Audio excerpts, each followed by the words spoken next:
Don't ever call me Earl! I am the Phantom! Welcome to the review. Today I'm counting down 10 forgotten and short-lived cartoons from 1998. The good, the strange, and the ones that disappeared almost overnight. Leave a comment below with which one of these you remember, and which ones deserved a longer run. Number 10, Monster Farm. It's a monster farm. Monster Farm! It's a monster farm. Monster Farm. Produced by Saban Entertainment.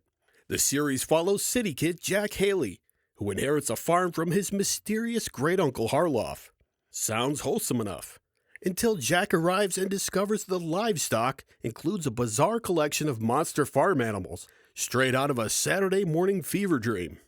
Instead of running for his life, Jack does what any 90s cartoon protagonist would do. He teams up with the creatures to protect the farm from nosy outsiders, who definitely wouldn't understand the monster cow chewing cud in the barn. Ooh, this is fun. Behind the scenes, the show had some serious comedy cred. It was created by Taylor Grant and developed by Alex Borstein, long before Family Guy and The Marvelous Miss Maisel. Steve Marmel was also involved, a writer whose resume includes The Fairly Odd Parents and Danny Phantom. So the talent was there. Monster Farm premiered on August 15, 1998, airing on the Fox Family Channel in the U.S. and Fox Kids internationally. Unfortunately, despite its quirky premise and solid creative team, the show quietly vanished after just 13 episodes. No reruns, no toy aisle takeover, just another weird, charming 90s cartoon that disappeared into the barn, never to be seen again. Number 9, The Lionhearts. It's our claim to fame. It's our middle name. Life is never tame when you know how to roar. We're just getting started. Watch out, we're Lionhearted. Watch out. Yes, MGM made a cartoon about their own mascot. The Lionhearts starred William H. Macy as Leo Lionheart Jr., the animated son of the iconic MGM lion. But instead of just roaring before movies, this Leo clocks out of the studio and goes home to live a surprisingly normal suburban life. Hi there, my little acrobat. Have you been a good girl today? His entire family is a walking tribute to classic Hollywood. His wife Lana and kids Kate, Spencer, and Judy were all named after legendary film stars. Lana Turner, Katharine Hepburn, Spencer Tracy, and Judy Garland. It was basically classic Hollywood nostalgia, repackaged as a Saturday morning family sitcom. And the voice cast didn't hold back either, featuring heavy hitters like Joe Pantoliano, Betty White, Wallace Shaw, and Jeffrey Tambor. You deserve respect. Dorothy, you're supposed to remove my makeup, not my cheekbones. Interestingly, the project didn't even start as a TV show. It was first conceived as a series of sing-along children's videos released by MGM in 1997. But the idea evolved into a full animated series, which debuted in syndication on September 19, 1998. Unfortunately, despite the pedigree and star power, the Lionhearts only lasted 13 episodes. It also holds a small but notable distinction. It was one of the last television series produced by MGM Animation, marking the end of an era for a studio that helped define Hollywood's golden age. A cartoon about the most famous lion in movie history that almost nobody remembers. Number 8, Silver Surfer.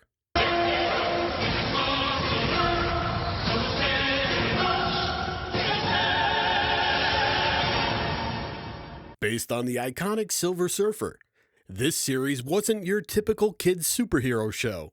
It was cosmic, philosophical, and surprisingly heavy.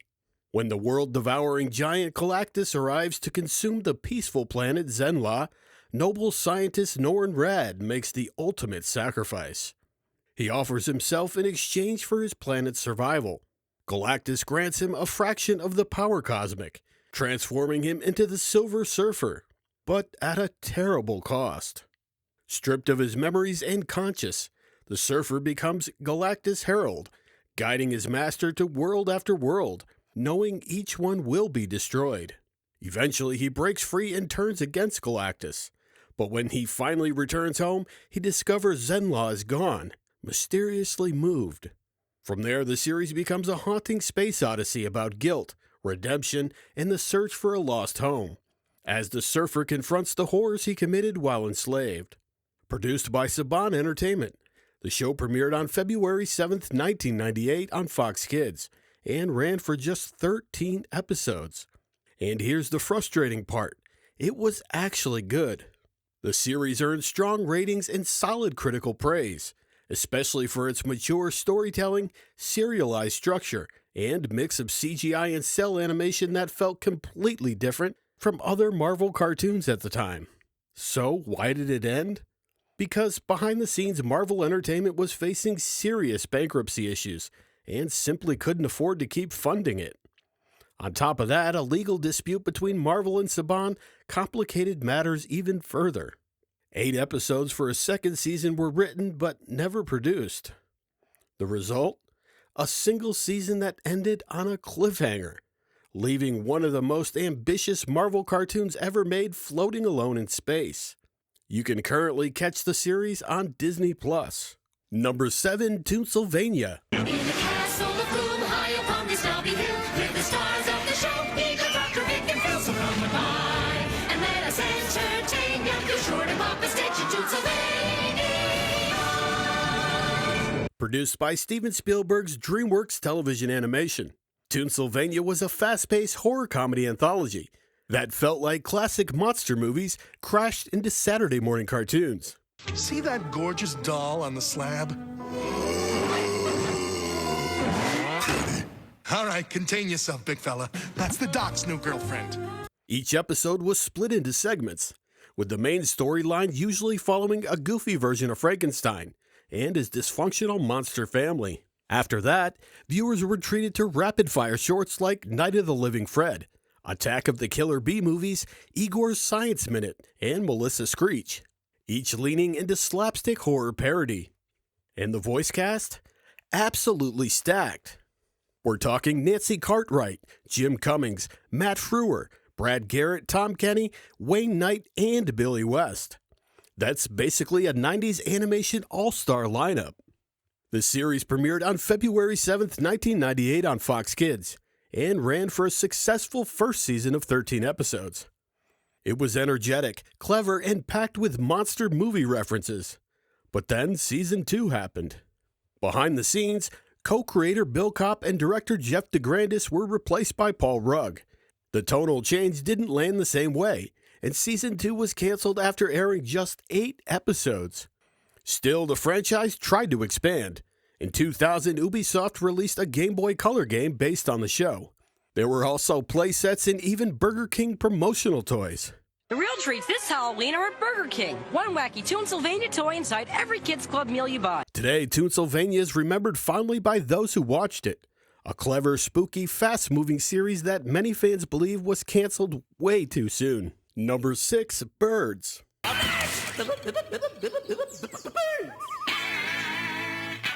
Imported from Canada and created by Larry Jacobs, Birdz followed 10-year-old Eddie Storkowitz, a young bird with big dreams of becoming a filmmaker. Eddie documents his everyday life on camera. School drama, family chaos, awkward childhood moments, all in hopes of one day making it big behind the lens. Think coming-of-age sitcom, but with feathers. I'm making up movies in my head. Like Steven Spielberg. At home, Eddie lives with his well-meaning father, Morty, patient mother, Betty, older sister, Steffi, and baby sister, Abby. At school, things get even more colorful with his classmates.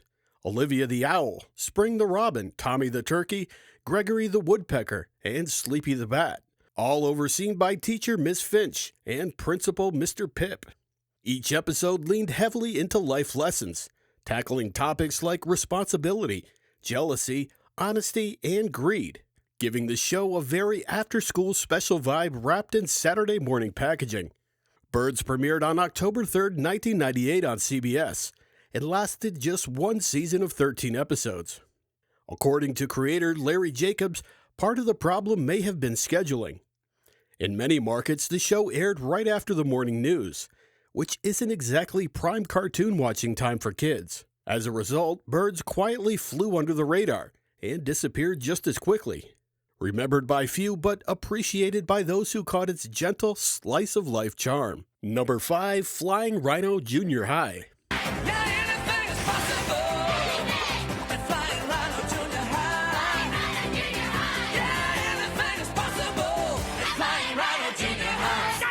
Another Canadian import, Flying Rhino Junior High was created by Ray Nelson Jr. and based on his popular book series.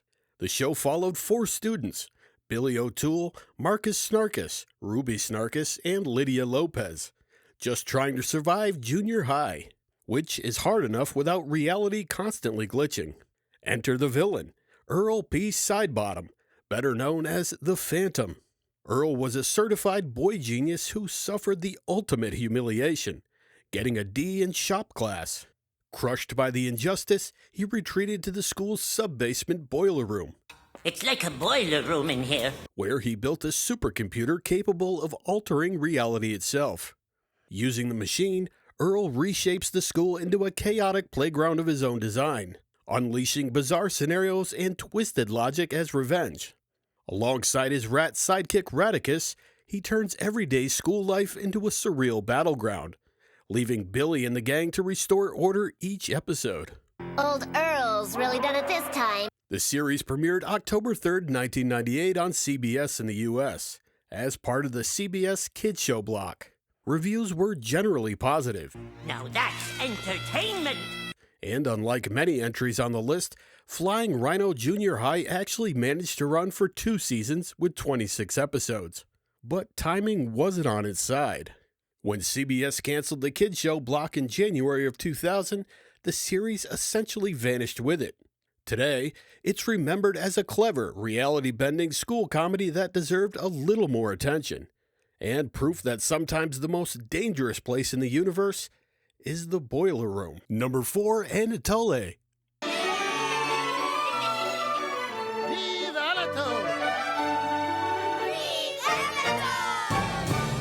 Based on the beloved children's book by Eve Titus, Anatole brought the gentle adventures of a very refined mouse to Saturday morning television. The series follows an anthropomorphic mouse living in Paris. By day, he's a devoted husband and father to 6 little mice. By night, he works as a watchman at a cheese factory, which for a mouse is either the best job in the world or the ultimate test of self-control. Papa, you have the cheese? We have been waiting. I am sorry, children. We had a little problem. Produced by Scottish Television and Valentine Productions, the show premiered in the U.S. on October 3rd, 1998, as part of the CBS Kids Show block and ran for 23 episodes.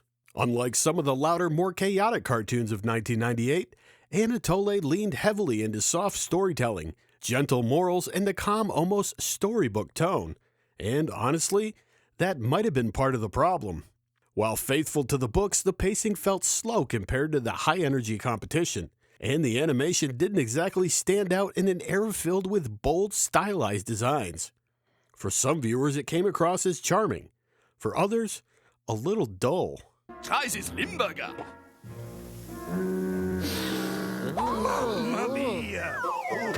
When CBS ended its kids' programming block in January of 2000, Anatole disappeared along with it, becoming one of the quieter casualties of the late 90s Saturday morning shakeup. But all good things must come to an end. A polite little cartoon about a polite little mouse that got lost in a very loud decade. Number 3, Stressed Eric.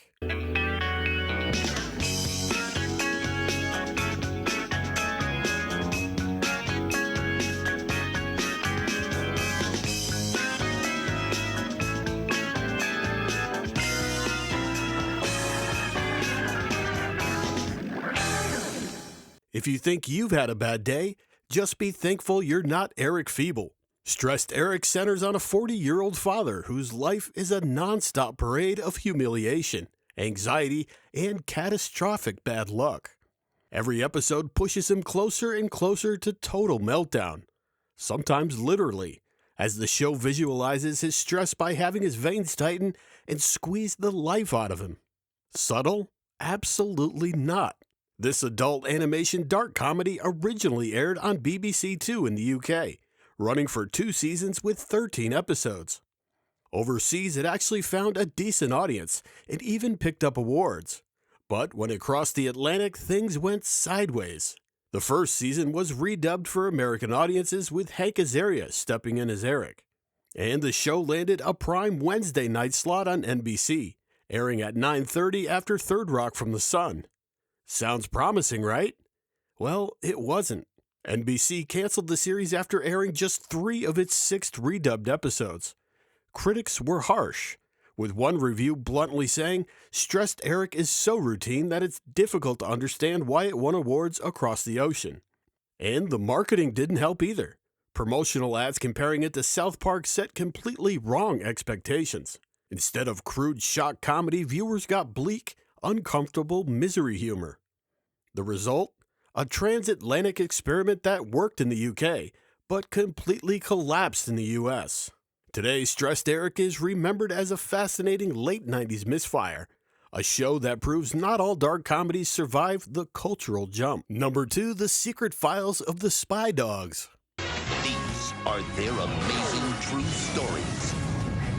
These are the secret files of the Spy Dogs. The Secret Files of the Spy Dogs followed a covert operation of highly trained canines dedicated to protecting the world, all while keeping their secret lives hidden from the clueless human owners. This message will flush in 5 seconds. I told you for the last time, Ralph, don't drink out of the toilet! By day, loyal pets. By night, elite agents on global missions. Each episode followed a new operation, new gadgets, and usually one very familiar rivalry, cats versus dogs. The feline threat was constant, and the fur flew accordingly.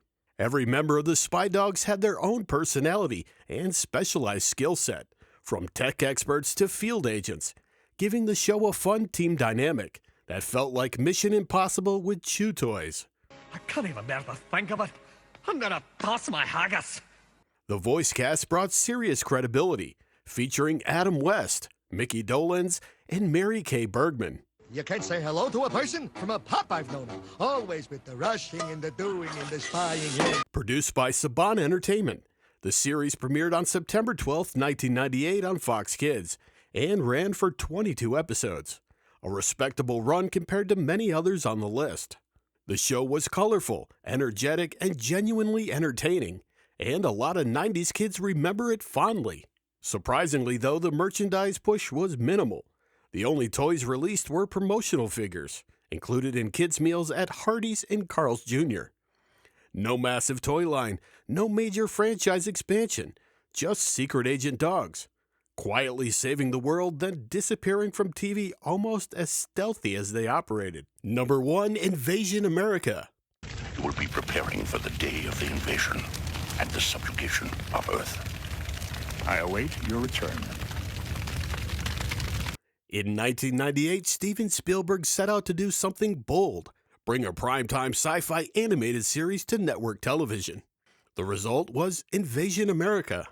The story centers on David Carter, a young man who discovers he's a crossbreed, half human, half alien royalty. His father, an alien emperor, and his human mother are both missing, and Earth is on the brink of an intergalactic war.